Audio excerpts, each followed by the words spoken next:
Kamusta, kapatid? It's Kuya E with Malusog. Let's talk about something heavy.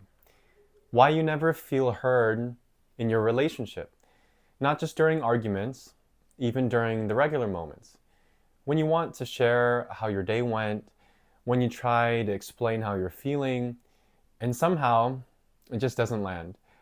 You either get cut off, misunderstood, or shut down. Sound familiar? That's what we're going to talk about today. Now, of course, before we get into it, it would mean the world to me if you hit that like button, subscribed, and turned on notifications. It really does help this type of content reach more guys who need it. I'm on a mission to help 1,000 guys reclaim their confidence by transforming their body, mind, and soul. At Malusog, we view you as a whole, not as several different pieces disconnected from each other. Every single like and subscribe brings me one step closer to achieving my mission. So thank you so much. Now here's the twist. What if I told you that part of the reason you're not feeling heard is because you stopped using your voice a long time ago? Let's zoom in on that. We're taught, if you grow up Filipino, Asian, or in a culture like ours, you probably learned early that being a good man meant being quiet. You obeyed. You followed directions. You didn't complain. Even when it hurt, you stayed quiet. Even when it was unfair, you took it on the chin.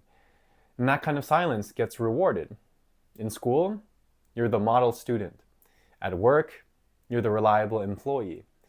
At home, you're the one who doesn't cause problems. But when it comes to relationships, that silence backfires. Because now you've trained yourself to suppress what you actually feel. You've been so good at bottling it up that even when your partner wants to hear what's going on, you freeze. Not because you don't care, but because no one taught you how to express the hard stuff. Let me get personal for a second.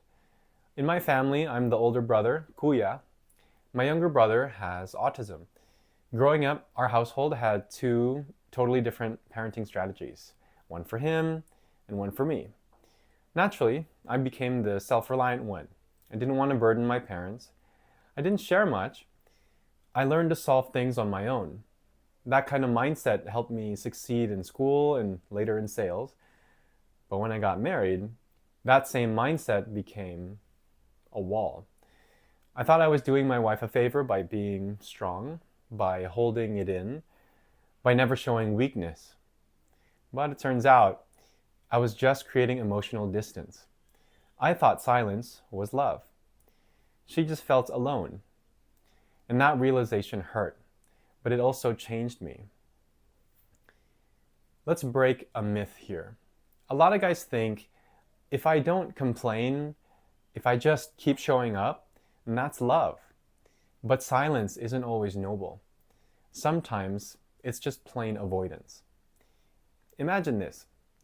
You and your partner are in a rowboat. The waves are getting rough. Your partner is doing her best to paddle out of the storm. But instead of rowing to help her, you just sit there, silently, doing nothing.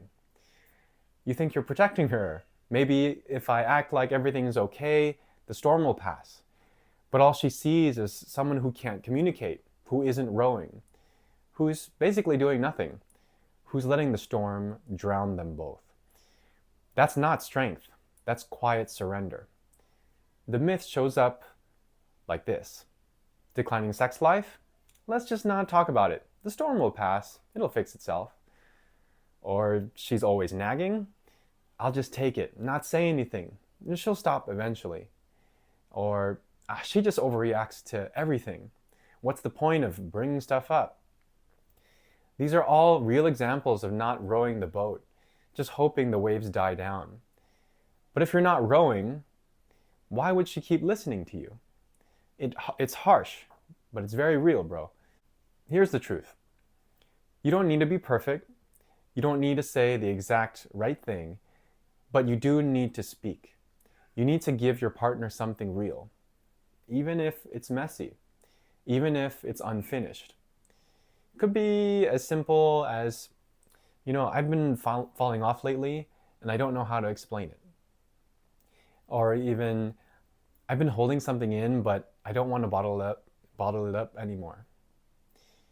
Don't say it to get a solution. Say it to share the weight. The challenge for you, I want you to try this week.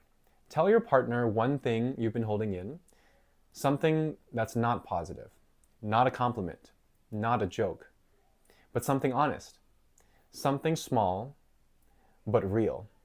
And don't try to fix it or wrap it up in a bow. Just let it land. Let her sit with it. See what happens when you stop editing yourself to be easier to love. And see, this is why the Malusog Reset exists, kapatid. This is exactly why I made it. Because our silence doesn't just show up in relationships.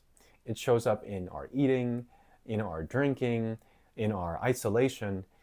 And the 5-day reset helps you reconnect with your rhythm, your voice, and your fire.